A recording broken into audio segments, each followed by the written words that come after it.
Сәлем баршаңызға достар, сіздермен бүгін үй жағдайында өте дәмді болып шығатын тандыр самсаның рецептімен бөлісетін боламын. Достар, жасау жолы өте оңай.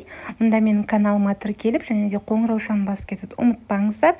Алда сіздермен керемет рецепттермен бөлісетін боламын.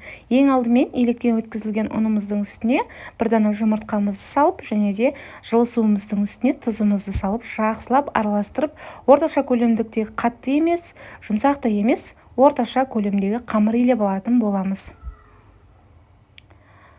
Достар, мен бұл жерде барлық құрамды, қанша грамм ұн қосқанымды барлығын описание бөліміне жазып кететін боламын. Сол жақтан қанша граммнан қосқанымның барлығын қарай аласыздар. Қамырымызды илеп 10 минутқа тұндырып қоямыз. Сол аралықта біз салмасын дайындаймыз.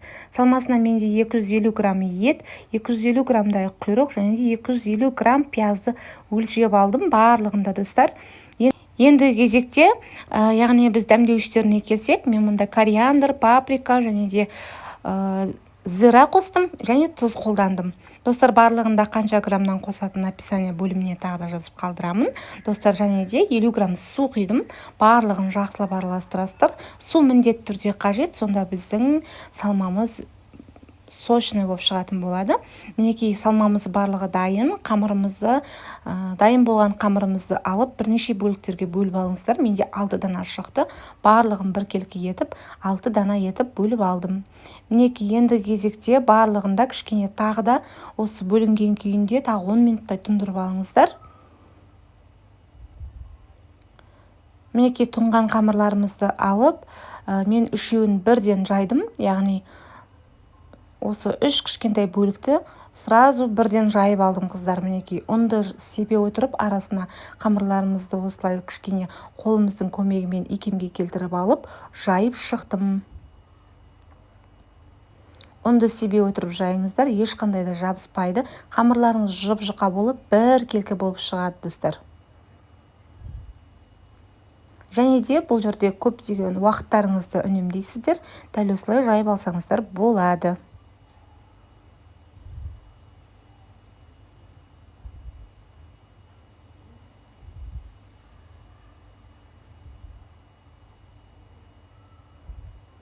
Мінекей достар, барлық жайып алған қамырларымызды тағы да оқтауымыздың көмегімен кішкене жұқартып аламыз. Өте жұп-жұқа қамырларымыз дайын. Енді кезекте осы жеке-жеке дара-дара етіп бөліп, қамырларымызды алдын ала кішкене қойып аласыздар. Мінекей достар, барлығында осылай бөліп алғаннан кейін арасына сұйық майымызды жағып, барлығын бірінің үстінен бірін қойып шығатын боласыздар. Сұйық май дегенімде, менде сливочный май, қыздар, 82% май, сұйық май емес. Мінекей оның үстіне жаңағы екі жайылған қамырларымыздың барлығын дәл осылай видеодағыдай қайталап шығасыздар. Менде барлығы 6 дана шықты, яғни мен екінші 3 зуаланы да солай жайып алған болатынмын. Яғни бізде, қыздар, барлық қамырларымызды дәл осылай бірінің үстінен бірін қойып, орналастырып шығасыздар. Менде барлығы 6 дана шықты. 6 дана шыққан қамырларымызды дәл осылай қайталап шығасыздар. Бәрін жұп-жұқа етіп жайып алыңыздар. Сонда сіздердің қамырларыңыз өте керемет қатпарлы болып шығады, достар. Мінекей барлығында біттік. Енді кезекте 6 дана қамырымызды дәл осылай кәдімгі самса орағандай етіп орап шығасыздар. Қорықпай орай беріңіздер, арасындағы ауасы өзі шығып кетеді, достар. Мінекей көріп тұрғандарыңыздай қатты қалыңдай емес, осылай бас жақтарын жинастырып, кішкене орап-орап, қамырларыңыздың майы бір-біріне өте сіңгені жақсы. Мінекей осы қамырымызды жарты сағатқа мұздатқышқа қойып қойыңыздар. Жарты сағат тұрған қамырымызды алып, бірнеше бөліктерге бөліп, менде барлығы 12 дана шықты. Дәл осылай бөліп алсаңыздар болады. Алдыңғы самсаларға қарағанда, кәдімгі обычный самсаларға қарағанда, бұның көлемін кішкене үлкендеу етіп аласыздар. Арасын көрсеңіздер, қатпары өте керемет болып шықты да. Мінекей достар, енді барлығын осылай жасап, жаюға дайындап аласыздар. Мінекей достар, барлығы 12 дана шықты. Енді кезекте осы қамырларымызды жайып алатын боламыз. Кішкене ұн себе отырып, ұнға ұнатып жайып алыңыздар.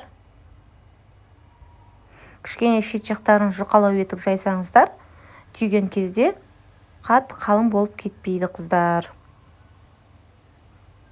мінекей барлығында жайып алдық. Енді салмасына мен 2 ас қасықтан салып шықтым барлығында.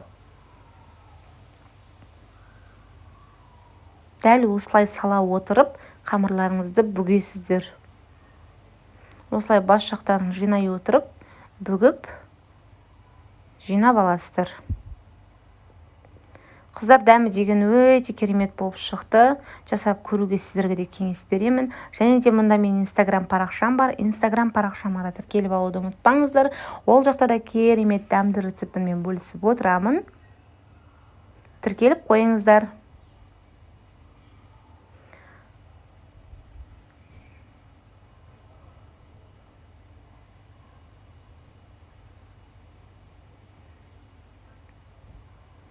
Мінекей достар, барлығында түйіп, дәл осылай етіп жасап шығасыздар.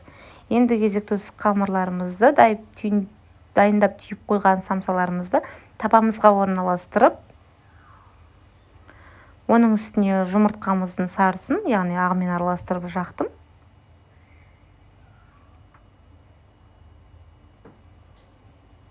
Үстіне әсемдігі үшін күнжіттің қара түрін теуіп шықтым. Сіздер ақ түрінде қолдансаңыздар болады. Өз қалауларыңыз бойынша мен осы қара түрін қолдандым. Мінекей достар, дәл осы қалыпта біз 220 градуста 30 минутта пісіріп алдым. Баяу отта, қыздар. Қараңыздар, өте керемет болып шықты. Сіздерге де жасап көруге кеңес беремін. Достар, жасап көріңіздер, отбасыларыңызды әрдайым қуантып отырыңыздар. Керемет дәмді болып шықты. Менің каналыма тіркеліп кетуді ұмытпаңыздар. Назарларыңызға рахмет.